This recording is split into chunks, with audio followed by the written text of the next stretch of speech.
قرآن مجید میں جو حساب کا تذکرہ کیا گیا ہے وہ تذکرہ بڑے انوکھے انداز میں کیا گیا ہے۔ اللہ کریم نے فرمایا فَوَرَبِّكَ لَنَسْأَلَنَّهُمْ أَجْمَعِينَ، محبوب تیرے رب کی قسم ہم ضرور ان سے حساب لیں گے، ہم ضرور ان سب سے سوال پوچھیں گے۔ اللہ فرماتا ہے حبیب میں نے ان سب سے سوال پوچھنا ہے۔ کیا پوچھنا ہے؟ اما کانوا یعملون، وہ جو عمل انہوں نے کیے، وہ جو عمل یہ کرتے تھے، اس کے بارے میں ضرور ان سے سوال پوچھنا ہے۔ قیامت والے دن ہر شخص سے سوال کیا جائے گا۔ ثم لتسألن یومئذ عن النعیم، اللہ فرماتا ہے ہر نعمت کے بارے میں تم سے پوچھوں گا۔ نبی رحمت نور مجسم شفیع معظم صلی اللہ تعالی علیہ وسلم اللہ کے حضور یہ دعا مانگا کرتے، اے اللہ مجھ سے آسان حساب لینا۔ حضور سے کیا حساب ہونا ہے؟ نبی پاک کے صدقے اللہ اگلے پچھلوں کی بخشش فرمائے گا، لیکن حضور جو دعا مانگتے کہ اللہ آسان حساب لینا، تو سیدہ عائشہ صدیقہ رضی اللہ تعالی عنہ عرض گزار ہوتی، یا رسول اللہ صلی اللہ تعالی علیہ وسلم اس کا کیا مطلب؟ تو حضور ارشاد فرماتے، عائشہ آسان حساب کا مطلب یہ ہے کہ اللہ بس پوچھے اور پھر صرف نظر کر دے، پھر معاف کر دے، ورنہ جس سے اس نے سوال جواب کیے اس کے لیے مشکل ہو جائے گی۔ دعا کرو اللہ اپنے فضل سے درگزر فرمائے، ورنہ صبح قیامت سوال دیکھیے نا، اگر قیامت قائم ہی نہ ہو، سوال جواب کا سلسلہ ہی نہ ہو، باز پرس ہی نہ ہو، تو وہ بیچارے غریب، مساکین، مظلوم جنہوں نے زندگی میں ظلم سہے، تکلیفیں برداشت کی، جابروں، ظالموں، وڈیروں، چودھریوں کی تکلیفیں جنہوں نے اپنے وجود پر سہیں، اس امید پر کہ قیامت میں اللہ کے حضور حساب کیا جائے گا، تو اگر یہ حساب بھی نہ ہو، قیامت قائم ہی نہ ہو، تو وہ مظلوم کدھر جائیں گے؟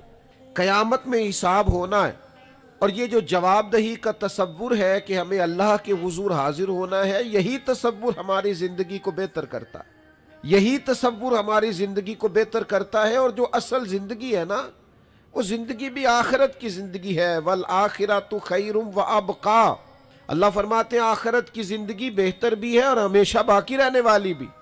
میرے بھائیوں یاد رکھیے گا، نبی پاک علیہ السلام نے خود ٹوک لفظوں میں اس دنیا کا تصور ہمارے سامنے بیان کیا۔ یہ جو لوگ کھو جاتے ہیں نا، مال کمانے نکلے تو پھر کھو گئے، شہرت کمانے نکلے تو پھر کھو گئے، عزت کمانے نکلے تو پھر کھو ہی گئے، اقتدار کے لیے نکلے تو کھو ہی گئے، اور اس طرح بھولے کہ اپنے آپ کو بھی بھول گئے، اپنے رب کو بھی بھول گئے، روز محشر کو بھی بھول گئے، اپنی قبر کو بھی بھول گئے، قیامت میں اللہ کے حضور حاضر ہونا تھا اس بات کو بھی بھول گئے۔ دو ٹوک لفظوں میں اللہ کے حبیب علیہ السلام نے اس دنیا کا تصور واضح کیا ہے، اس میں کوئی ابہام نہیں رہنے دیا، کوئی چیز مہمل نہیں چھوڑی، بالکل کھول کے حضور نے بیان کیا، اور ایک عام انسانی ذہن کی سطح تک اللہ کے حبیب نے اس دنیا کا تصور بیان کیا۔ وہ جو دنیا ہمیں بڑی میٹھی لگتی ہے، وہ جو دنیا ہمیں بڑی پیاری لگتی ہے، اور جس میں مگن ہو کر ہم معاذ اللہ غافل ہو جاتے ہیں۔ حضور گزر رہے تھے، بکری کا بچہ مرا ہوا پڑا تھا، اور پڑا بھی روڑی کے ڈھیر پہ تھا، کریم اسے دیکھ کے رک گئے، اور بالکل ایک عام انسانی سطح کے مطابق حضور نے سوال کیا، بالکل سادہ آدمی بدو بھی سمجھ جائے۔ کریم فرمانے لگے یہ بکری کا بچہ مرا ہوا روڑی کے ڈھیر پر پڑا ہے، مجھے بتاؤ اس کے مالک کی نظر میں اس کی بھلا کیا قیمت ہوگی؟ عرض کی یا رسول اللہ صلی اللہ علیہ وسلم، جسے روڑی کے ڈھیر پر پھینک دیا گیا ہے، اس کی بھلا کیا قدر و منزلت ہو سکتی ہے؟ تو حضور نے فرمایا سنو پھر، اللہ کی نظر میں بھی اگر دنیا کے مال کی قیمت مچھر کے پر کے برابر بھی ہوتی تو اللہ کبھی کافر کو ایک گھونٹ پانی کا نہ دیتا۔